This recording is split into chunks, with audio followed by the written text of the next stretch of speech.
Welcome to the Business Buyer Diaries. My name is Nathan Platter. I'm a full-time employee, and I bought a business. I did everything right, from finding the deal, handling all the due diligence on 63 opportunities, and ultimately bought a profitable gym. And boy, was I in for a big surprise as a new owner. I chronicled everything in real time, including the biggest wins to the stressful nights at 2 a.m. I'm sharing my journey without sugarcoating anything, so you don't make the same mistakes that I did. Here's today's episode.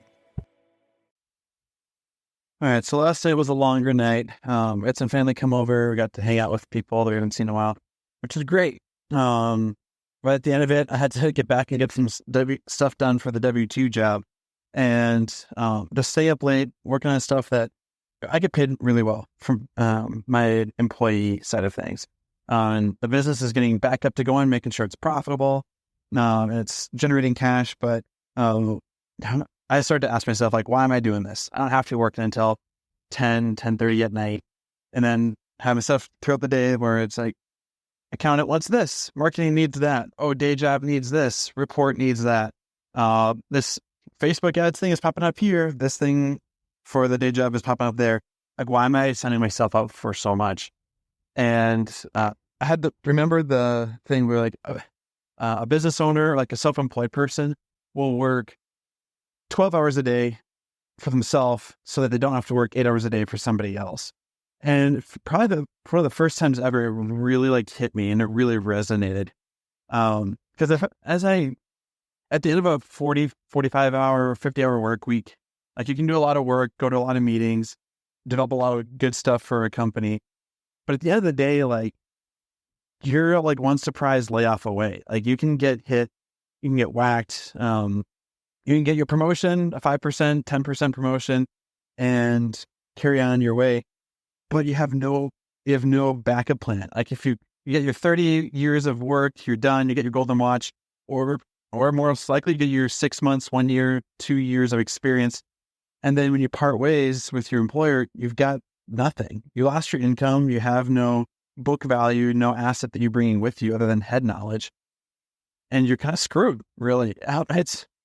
It's not a great arrangement if you're trying to build something substantial and you're very, like, financially driven. And boy, as for a business, like last night, as I'm like, oh, I don't want to be working the day job. Working the day job last night lets me work in the business a little bit today, so that if and when the employment stops, I have something that's built up, that's profitable, that's operating and running. And that's where I'm at right now. So today I've been able to work a little bit on the business as well as on the employment side, and sooner or later, the day job is not going to be a thing anymore. And there's a lot of things I really enjoy about it, a lot of things I don't enjoy about it. But with the business, there's stuff I enjoy and stuff I don't enjoy. But I'll have something that's meaningful and valuable, and I'll be able to pick who I work with, how we run the business, what things I spend my time on, what things I delegate, and I can control and have that power, I guess. I don't know what other way to describe it, but last night, that was just a big realization that I don't mind working crazy hours. I don't mind working the longer hours when I have something that's like, that I can own, that I can have my fingerprints on. And that's internally meaningful to me. And I don't know why, but it is. So I just want to share that, just something that if you don't feel that, like, it sounds like hogwash when people say, like, they'll work 12 hours for themselves, but never 8 hours for somebody else. It's okay if you don't have that mindset today. If you go down the self-employment business owner route, you will at some point have that light bulb moment, realizing 100% owning your thing is more fulfilling and meaningful than being a cog in the wheel running someone else's thing. So just want to share that growth thing. I never really had it until yesterday, and I had that light bulb moment. So nothing meaningful for the business operation side. An employee asked for a pay raise, paid out more bills, working on reconciling the last month of transactions, because it took 4 weeks for payments to start hitting my account, not the seller's account. And so now they owe those funds to me, minus some expenses. And so the checklist shrinks 3, but then grows by 5. So it's okay if you change and grow day by day. The days are long, but I also sleep good at night knowing that it was a worthwhile day. Let's rock and roll. This has been another episode of the Business Buyer Diaries. Subscribe so you don't miss the next episode.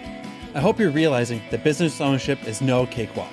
Check the podcast notes for a link to the DIY due diligence program, the complete list of show sponsors, and for media inquiries. Music written and composed by Wes Schrock. I'm your host, Nathan Platter. Join me again on the next one.